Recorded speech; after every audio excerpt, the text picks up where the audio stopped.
The neighborhood had been sold a dream long before my moving van ever turned onto the boulevard. Flyers with glossy renderings showed children leaping into a sparkling blue rectangle, lifeguard chairs gleaming, umbrellas opened like bright flowers. For 18 months, assessments rolled in with the regularity of sunrise. The line item was always the same, a quiet siphon labeled Community Pool Initiative. Lawns stayed trimmed, hedges were clipped, and the lot where the pool should have been remained a rectangle of dust. Pressed flat by time and excuses, I arrived after the dream had stalled, after patience had congealed into sarcasm. The assessments kept coming, but no excavation tape appeared, no rebar, no forms.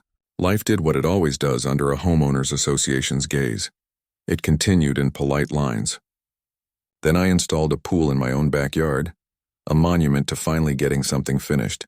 Within days, the board discovered a sudden passion for enforcement. Letters landed like hail, each envelope fatter than the last, citing aesthetics and setbacks and the sacred geometry of beige. Fines escalated in a rhythm that felt rehearsed. Neighbors spoke in careful tones at the mailboxes and crossed eyes over their own assessments. The board meetings grew denser with procedural fog, heavy with phrases that canceled themselves.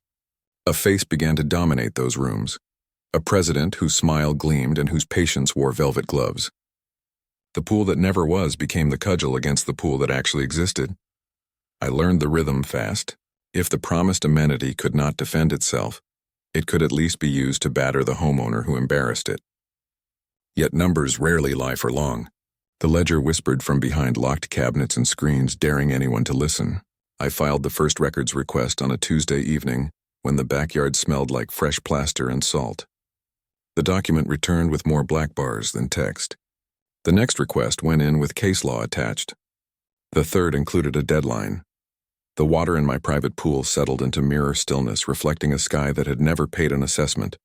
On the surface, the neighborhood kept smiling. Underneath, the math was waking up.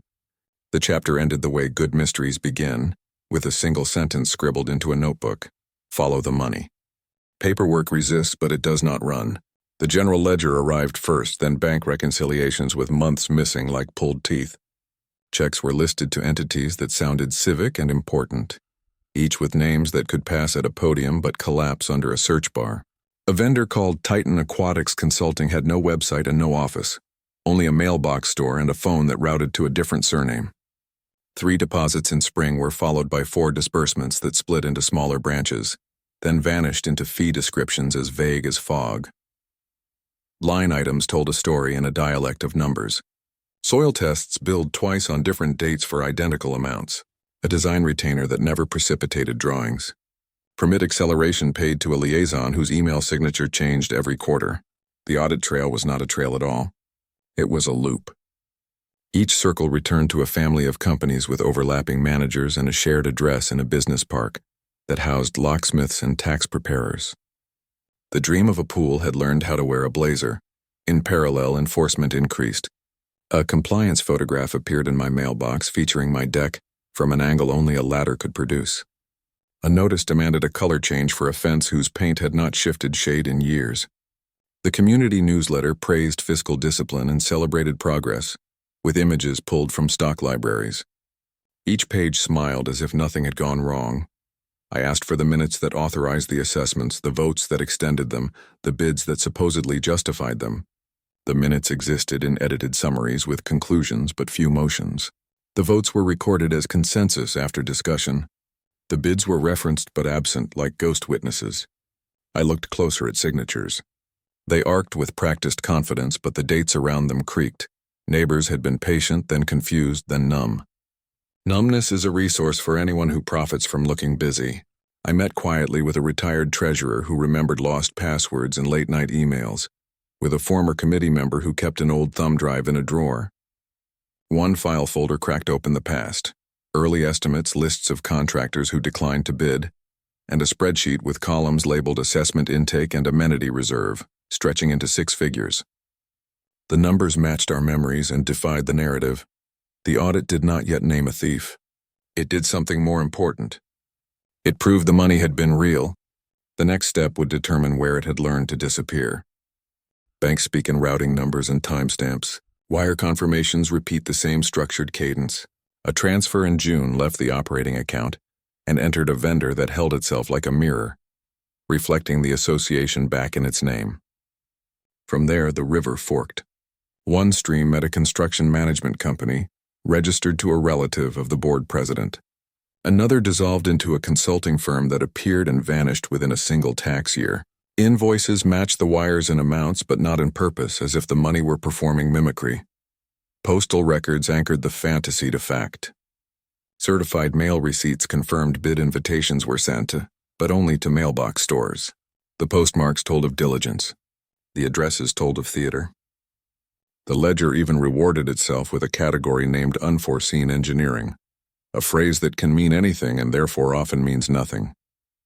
Each payment described work, but no photos showed trenches, no emails documented inspections, no drawings bore stamps. The project lived on paper and consumed cash. Pushback came in waves. Violation notices arrived at sunrise. A hint of litigation slid across a paragraph and hid inside a courtesy warning. Rumors sprouted at the clubhouse and drifted down sidewalks. A nasty economy thrives on fear, and the assessments fattened on it. Fines attached themselves like barnacles to my address until the stack on my desk had its own weight. I built a wall of proof. Time-lapse captures of my yard showed no trucks at prohibited hours. Permit numbers matched city databases. A surveyor letter confirmed setbacks to the inch. The binder thickened with exhibits and captions, preparing for the one stage that could not be avoided forever. The annual meeting approached, and with it the chance to say everything under lights. Along the way, a forensic accountant agreed to map the current through the banks. The fee came out of my pocket, which hurt like a pulled muscle and then warmed like a bruise fading. The report concluded what the ledger had hinted. Embezzlement is a plain word carrying heavy freight. The numbers ran from the association's intake to private accounts by way of shells that behaved like disguises. The trail had sufficient bends to fool a casual glance, but it remained a trail. The community's patience was nearly spent. Lawns still glowed under sprinklers. Mail still found its slots. Under the maintenance, something brittle creaked. The stage was built. The microphone waited. The truth would climb it. Annual meetings pretend to be about minutes and motions, but they are really about weather. Storms brew before the sign-in table even opens. This one broke as bodies filled folding chairs, and the projector washed the beige wall with the board's preferred shade of calm. The president opened with praises for fiscal prudence and slides of tidy charts. The promised pool reappeared in an artist's rendering, still sparkling, still unreal. The narrative placed every delay on external forces, every expense under necessary caution, every question within the category called negativity. The accountant's report waited beside my notes. When the floor opened, my hand rose, then the binder. Numbers cut a cleaner shape than outrage. Screens showed transfers with dates and destinations. The community watched as lines connected from assessment intake to vendor shells, from shells to relatives, from relatives to personal checking. The routing numbers didn't tremble. The room did. Process tried to smother momentum. Emotion suggested tabling the conversation. A request proposed further study. Another insisted on moving to routine business.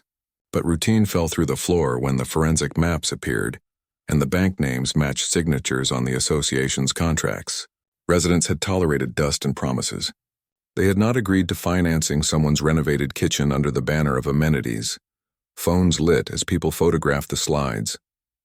A recall petition circulated with a speed that felt like thirst finding water. Someone summoned the city liaison, who arrived in the back like a quiet fact. Someone else called the non-emergency line to ask a question about financial crimes. The president tried to pivot toward tone and unity. The ledger held steady and answered with arithmetic. By the time the projector cooled, a new board had been appointed on an interim basis under the bylaws provision that exists for nights exactly like this one. Boxes left the room under the custody of a neutral custodian for safekeeping. The retired treasurer handed over the thumb drive and exhaled as if setting down a years-long wait. The accountant filed a formal complaint before midnight with attachments strong enough to carry jurisdiction. The neighborhood left in clusters, carrying lawn chairs and stunned silence. Houses closed their doors against a wind that finally changed direction. The numbers had stepped out of the shadows and acquired consequence. The next part would be slower and colder and necessary. It would involve subpoenas. Investigations move like winter rivers, slow and cutting.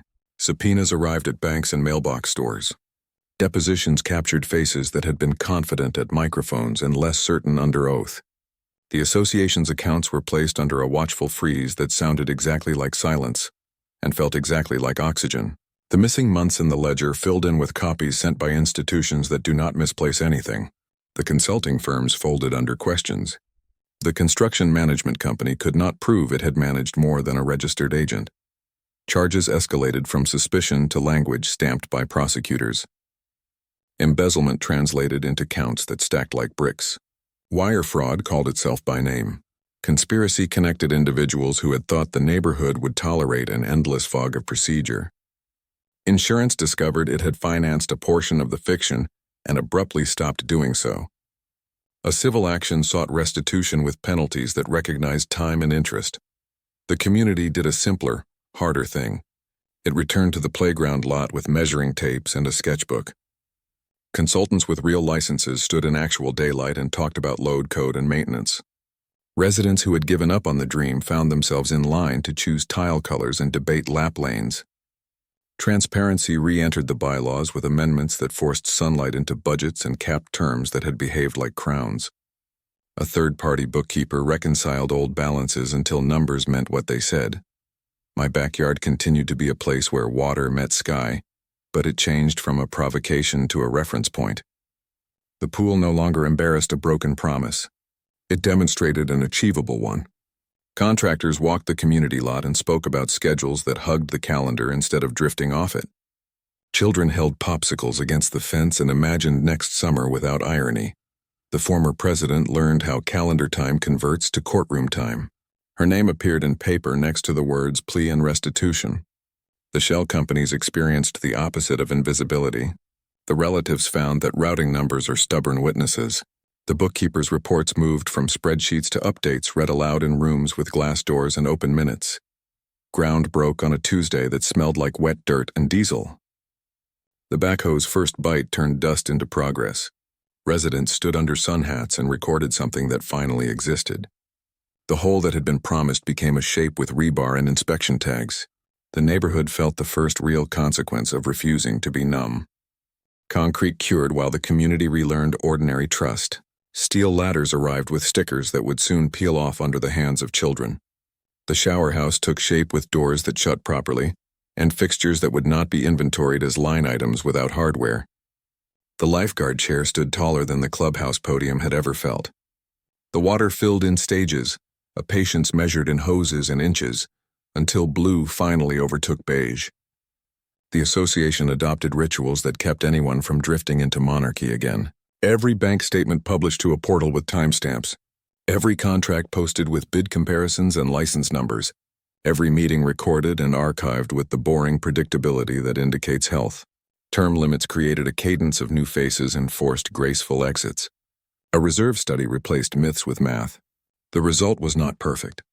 It was simply verifiable, which proved to be better than perfect. Neighbors apologized in small private ways for having believed the bluster longer than the numbers. The new board learned how to be firm without being theatrical. The forensic accountant sent a final invoice that felt like a bargain. Restitution checks arrived in tranches that showed justice doing math even when it did not do poetry. The retired treasurer planted a tree near the shallow end and labeled it with a plaque honoring patience that had finally been rewarded. My backyard pool remained my own. Quiet and useful, no longer a symbol of defiance so much as a companion to the one that belonged to everyone. On some evenings, the surface mirrored the community pool's lights across the fence, glints of blue that had ceased to be hypothetical.